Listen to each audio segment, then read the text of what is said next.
শুভ সকাল বন্ধুরা। তো বুঝতেই পারছো এখন আছি গ্রামে, আর এখন বড় মেয়ের বাড়িতে আছি। তো তোমরা সবাই জানো। আর এই যে দেখো গ্রামের অবস্থা। তো এখানে এসে সেরকমভাবে কোনো কন্টেন্ট করা হয়নি। আর এখন বসেছি রান্নায়, রান্না হচ্ছে এখন এই যে। তো চলো কী রান্না করছি। শুভ সকাল আমার প্রিয় পরিবার। তো তোমরা সবাই কেমন আছো? আশা করি সবাই ভালো আছো, সুস্থ আছো। তোমাদের শুভকামনা দিয়ে শুরু করলাম আজকের ব্লগটা। আমি আছি গ্রামে। তো তোমরা দেখেই বুঝতে পেরেছো, ভিডিওগুলো বেশ কদিন ধরে দেখেছো। আর এতটাই ব্যস্ত আছি যে ডেইলি ব্লগটা দিতে পারছি না তোমাদেরকে। এই তো এখন বাজে হচ্ছে 7টা, তারই মধ্যে হচ্ছে এদের রান্না বান্না খাওয়া দাওয়া কমপ্লিট হয়ে যাবে 7টা হতে হতে, কারণ জামাই কাজে যাবে। আর ঘরের যে কাজগুলো, ধান সিদ্ধ থেকে ধানের সমস্ত কাজ মেয়ে একাই করে। তার মধ্যে তো আমরা এসেছি, আমরা হেল্প করি। তো যারা হচ্ছে কাজে যাবে তাদেরকে তো সর্বপ্রথম খেয়ে দিয়ে বিদায় করতে হবে, তাই না? তো সেই মতনই রান্না বান্না কমপ্লিট। আর আমি রান্না করছি যে জায়গাটা, তো দেখতেই পাচ্ছ। আর পাশটায় তার পাশে একটা ডোবা। তো রান্না করতে করতে এখান থেকে মন চাইলে কিন্তু তারা মাছ ধরে নিতে পারবে ইচ্ছে করলে। এত মাছ আছে এই জায়গাটায়। এই জায়গাটাতে ওরা হচ্ছে মাটি ভরাট করে এই রান্নাঘরটা করেছে। এর আগে হচ্ছে আরও একটু দূরে ছিল। আর এই তো সারাক্ষণ আমার সঙ্গে কি না ঘুরঘুর করতেই থাকে। কত বিরক্ত করায়, কত কথা বলে, কত মারপিট করে। সত্যি যখন চলে যাব খুব মিস করব। যত যাই করি না কেন, এমনিতেই তো সারাদিনে অনেকবার কল করা হয়, কি করছে না করছে, কেমন আছে না আছে। তার মধ্যে এই কটা দিন আমাদেরকে পেয়ে সে তো আরোই আনন্দে আটখানা হয়ে গেছে। তবে সারাদিনের মধ্যে তাকে তার মার কাছ থেকে 5 টাকা তাকে দিতেই হবে, এটাই তার বায়না। কখন যে বায়না ধরবে তার কোনো ঠিক ঠিকানা নাই। ও একটু এইরকমই। আর যদি টিউশনে যায় তার মাকে বসে থাকতে হয়। চলো, খাওয়া দাওয়া ফাইনালি শেষ, কমপ্লিট। চলে এসেছি ছাদে। যবে থেকে ধানগুলো সিদ্ধ করেছি তবে থেকে আকাশের অবস্থা মোটেও ভালো না। তো আর মেদিনীপুরে তো প্রতিদিনই শুনছি রোদ আছে, আকাশের অবস্থাও সেরকম ভালোই আছে মোটামুটি। তো বলছে মা, যদি সেই রকম হতো তাহলে ট্রেনে করে সমস্ত ধান বস্তায় ভরে নিয়ে চলে যেতাম মেদিনীপুরে, তারপরে শুকিয়ে টুকিয়ে চাল করে আবারও নিয়ে চলে আসতাম, এরকম বলছে। আর আমরা হাসাহাসি করছি। সত্যি এমন যদি হতো তাহলে তো হয়েই যেত। তো জামাই নাকি একটু পরে বললো যে কাজে আর আজকে যাবে না।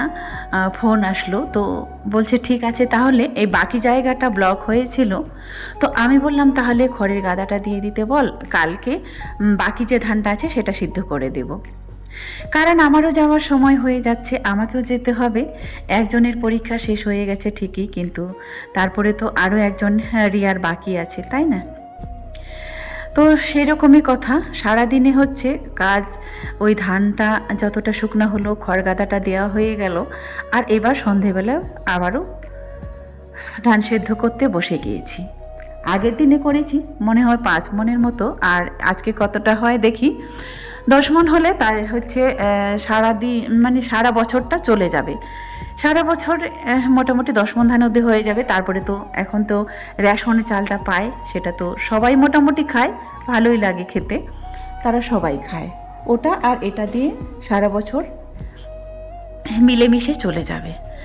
তো আমি এসে এটাই ওর হেল্প হয়েছে, কারণ বাচ্চাটা ওকে বিরক্ত করায়, প্রচুর জ্বালায়।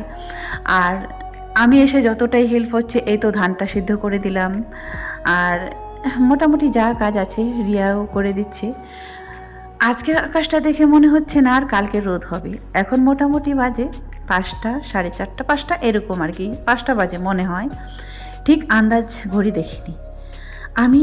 যেহেতু খড় দিয়ে ধানটা সেদ্ধ করা হচ্ছে, তাই কিন্তু একজনকে কন্টিনিউ এখানে বসে থাকতেই হবে। আমি ধান সিদ্ধ করলে লাকড়ি দিয়ে দেই।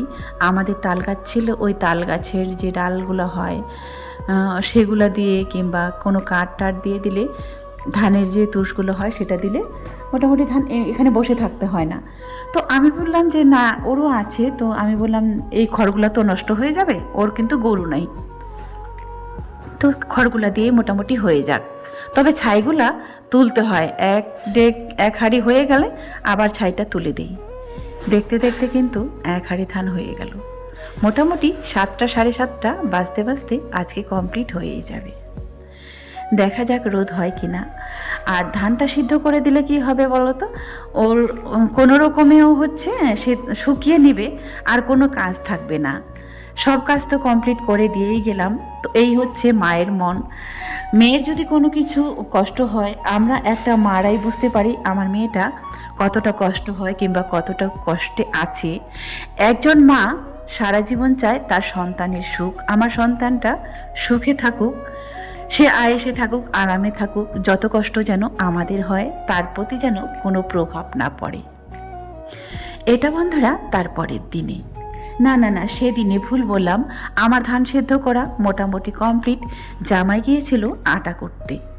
তাদের মেশিনে এমন করে আটাটা কুটা হয়, সেটা দিয়ে ভাপা পিঠাও হয়, আবার ওই পিঠাগুলোও হয়। পিঠাও বানানো হয়ে গেল রাতের বেলা। খাওয়া দাওয়া আর তোমাদেরকে দেখানো হলো না, কারণ ব্লগটা অনেক বড় হয়ে যাবে। আর সেটা বড় কথা নয়, কি বলো, ভিডিওর করার মানুষটাই নেই, সবাই হচ্ছে মোটামুটি কাজেই ব্যস্ত আছি, 3 মা বেটি মিলেই। রাজিয়া তো আসেনি, সে তার মামার বাড়িতে।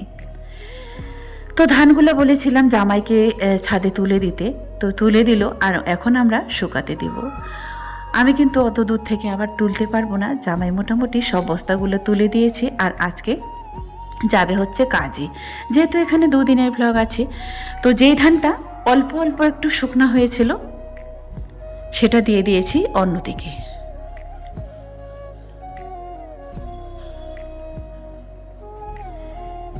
নেটটা ছিল অনেক বড়, পুরো ছাদটা হয়ে গিয়েছে। কিন্তু ওরা তো আবার এই যে গ্রিলগুলো আছেই, পরিকল্পনা আছে যে দোতলা করবে, তাই ওগুলো কাটেনি। এগুলোর জন্য কিন্তু জায়গাটা একটু ব্লক হয়ে আছে। না হলে পুরো নেটটা যদি পাতা যেত তাহলে মোটামুটি আরও জায়গা একটু বাড়তো। তো যাই হোক, এখানেই হয়ে যাবে মোটামুটি। যেটা একটু অল্প অল্প শুকনা হয়েছে, আর 2টা দিন হলে হয়ে যাবে, সেটা দিব পশ্চিম দিকে, আর এটা পূর্ব দিকে দিয়ে দিলাম। সারাদিনে কাটাকাটি করে যতটা হয়, আর ভাবছি কাল পরশু দিন চলে যাব। কারণ আমি এসেই তো চলে এসেছি মেয়ের বাড়িতে। 2 দিন মনে হয়, সম্ভবত 2 দিন সেখানে ছিলাম। মার কাছে আর থাকা হলো না। মায়ের কাছে থাকলেই কিন্তু কাজগুলো করা হয়। মেয়ের বাড়ি থেকে এবার বিদায়ের পালা। আসতে কিন্তু মনটা খুব কষ্ট হচ্ছিল পুচকাটাকে ছেড়ে। মন চাইছিল যেন তাকে পাশে নিয়ে আসি। প্রতিবারই যখন আসি চোখের জল ফেলতে হয়, এমনভাবে ওকে ছেড়ে আসি। অনেক সময় বায়না ধরে, যাই হোক আজকে আবার আসার জন্য বায়না ধরল না আর কি। তারপরেও কিন্তু মনটা যেন তার কাছেই পড়ে থাকে। 2 পাশে দেখতে পাচ্ছ শুধু ভুট্টা আর ভুট্টা। এই ধান চাষ হয়ে গেল, আবার ভুট্টা লাগিয়ে দিল। গ্রামের রাস্তা, এটা মোটামুটি গ্রামও না, কয়েকটা, এই তো এটা হচ্ছে রোড, আর তারপরে কয়েকটা বাড়ির পরে হচ্ছে ওদের বাড়ি। বরঞ্চ আমার বাবার বাড়ি থেকে উন্নত এরাই আছে, মানে 2-4 পা হাঁটলে টোটোতে উঠতে পারবে। আমার বাবার বাড়িটা যদিও রোড, একেবারেই হচ্ছে রান্নাঘর, পেছনে রোড। তারপরে কিন্তু সব সময় কিন্তু টোটো অটো কিছুই পাওয়া যায় না। এখানে মোটামুটি বড় মার্কেট আছে, পাওয়া যায়, সুবিধা এটাই। আর এদিকে সর্ষা খুব একটা মোটা না হলেও কিন্তু মোটামুটি টুকটাক হয়েছে। বাবার বাড়ির ওইদিকে কিন্তু কোথাও সর্ষে ফুল দেখলাম না। এখানে এই যে দেখতে পাচ্ছ, এখানে একটা বড় রিসোর্ট তৈরি হয়েছে। ভাবলাম এবারে আসবো, কিন্তু কাজে কাজেই সময়টা কেটে গেল। তো যাই হোক, গরমের সময় যদি কোনো সময় আসি তাহলে যাব। তোমাদের নিশ্চয় নেক্সট ভিডিওতে দেখতে পাবে ওই রিসোর্টটা। খুব সুন্দর করেছে, অনেকের ভ্লগে দেখি, আর এর আগেও দেখে গেছিলাম তৈরি হচ্ছিল। এখন যাব বাবার বাড়িতে। তো ওখানে যেতে না যেতেই আবার হয়তো বলবে, আমার ভাইয়ের মেয়ে বলবে, ও তো কাল থেকেই কল করছে, কল করতে করতে কান্না করে দেয় যে পিসি তুমি আসবে না। আমি বললাম সময় নাই, পরের বার আসবো। এই তো রিসোর্টের গেটটা, বিশাল বড় রিসোর্টটা করেছে, ফাঁকা মাঠটায়, জায়গাও ছিল প্রচুর। মন চাইছিল কিন্তু সময় হলো না। তো যেটা বলছিলাম, আমার ভাইয়ের মেয়ে কালকে সকালে কল করলো, আমি বললাম যাব না, তো কান্না শুরু করে দিয়েছে। তারপরে আবারও আজকে সকালে কল করেছে। এটা হচ্ছে রায়গঞ্জের রেলগেট পেরিয়ে গেলাম। তো দেখি তাকে বললাম যে কালকের দিনটা মাত্র আমার হাতে সময় আছে, পরশুদিন চলে যাব। তো যখনই কথাটা বললাম তখনই তো বলছে আমি কিছু বুঝি না, তুমি আসবে কি আসবে, কান্না শুরু করে দিয়েছে। তারপরে দেখি কি হয়, যদি চাই তো তোমরা তো নিশ্চয়ই দেখতে পাবে এই ব্লগে। রায়গঞ্জ শহরটাতে বড় হয়েছিলাম ছোট্ট থেকে।